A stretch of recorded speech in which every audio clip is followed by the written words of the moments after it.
materi hukum konstitusi juga penting ya, dan menjadi mata kuliah wajib di program pasca sarjana, dan sebelumnya juga diberikan di program S1 Fakultas Hukum. Nah, hukum konstitusi penting karena dia mengajarkan kepada mahasiswa bagaimana suatu konstitusi dibentuk, bagaimana konstitusi dirubah, mengapa konstitusi perlu diadakan. Ya, ini kan menyangkut sejarah negara. Setidaknya pengertian-pengertian konstitusi secara umum bahwa dia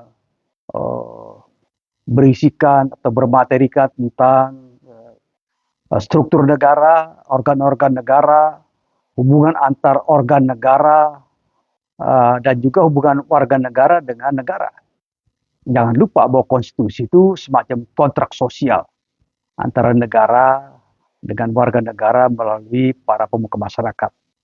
Ya, itu. Dan kemudian juga konstitusi juga mengatur hubungan antar organ negara.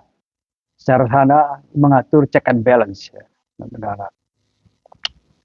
Satu konstitusi dibuat sebelum sebuah negara berdiri.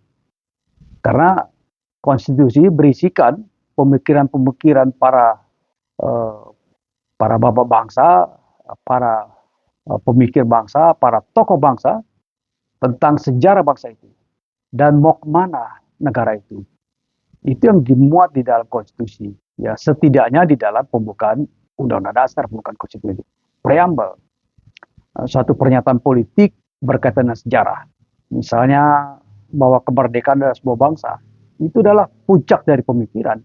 Jadi oleh karena itu segala macam penjajahan di atas muka bumi harus dihapuskan. Ini kan suatu nilai ideal dan itu dibuat dalam konstitusi. Dan kemudian mau kemana negara itu dibuat, mau apa, kemudian arahan garis-garis besar tujuan bernegara dibuat dalam pembukaan. Ini yang harus dipahami awal. Organ-organ negara, ya paling tidak mengatur trias politika, 3 lembaga yang utama, yaitu lembaga kekuasaan, lembaga negara penyelenggara kekuasaan yudikatif atau kehakiman, lembaga negara penyelenggara kekuasaan legislatif, dan lembaga negara yang menjalankan pemerintahan atau eksekutif. Bagaimana hubungan di antara ketiga ini juga diatur dalam konstitusi secara jelas. Kita bisa melihat hubungan itu dan proses check and balance di antara ketiga konstitusi bisa dilihat dalam Undang-Undang Dasar 45 di awal maupun hasil amandemen. Demikian juga di konstitusi negara lain. Disebutkan, misalnya pembatasan kekuasaan presiden tidak bisa lebih dari 2 kali, dan 1 periode itu 5 tahun. Tapi ada juga seperti di konstitusi Filipina 1987, kekuasaan presiden dibatasi hanya 1 kali, 1 periode. Ya, 7 tahun. Dan di Prancis 1 periode 7 tahun. Itu yang dasar ya. Kemudian bagaimana proses pengangkatan hakim atau hakim agung dalam hal ini, ya itu adalah prosesnya. Ya di dalam konstitusi, dalam amandemen dasar 45 diperkenalkan, diintrodusir satu organ dalam rangkaian kekuasaan kehakiman, tapi bukan pelaksanaan kehakiman, yaitu disebut komisi yudisial. Komisi yudisial ini memiliki fungsi atau kewenangan untuk menseleksi ya calon-calon hakim agung dan juga mengawasi etik ya atau perilaku hakim, mengawasi perilaku hakim. Ya, sedangkan penyelenggara kekuasaan kehakiman itu adalah Mahkamah Agung dan badan-badan peradilan di bawahnya serta sebuah Mahkamah Konstitusi. Mahkamah Konstitusi itu diberikan tugas ya menguji undang-undang, membuarkan partai politik, memeriksa sengketa pemilu, kemudian memeriksa sengketa kewenangan antar lembaga negara, dan memeriksa dugaan DPR terhadap pelanggaran hukum oleh presiden, pelanggaran konstitusi dan sebagainya. Mahkamah Agung memeriksa peradilan-peradilan kasus umum dengan peradilan bawahnya.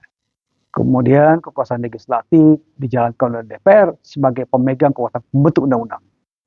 Ya, pemerintah bisa mengajukan hak inisiatif atau rancangan undang-undang hak inisiatif.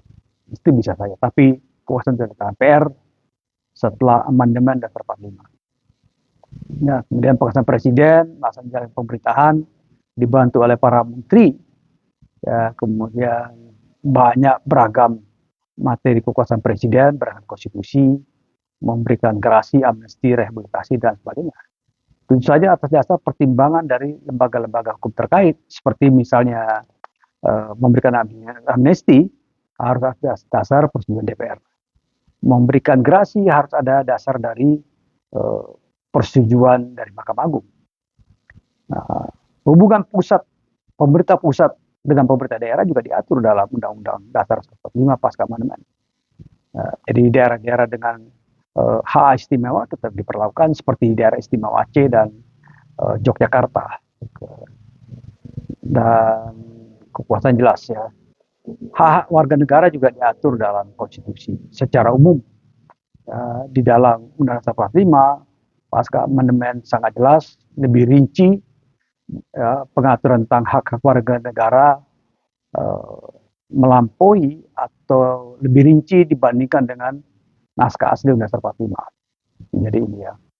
Jadi secara umum itu, dan kemudian mahasiswa diberikan tugas di akhir ini supaya membuat satu paper, satu makalah ya, berkaitan dengan minat kajian dia dengan menyandarkan pada pasal-pasal dengan konstitusi. Supaya jelas, karena ini adalah kajian konstitusi. Ya, dan ini adalah akan memberikan manfaat bila mahasiswa menyusun proposal tesis atau tesis.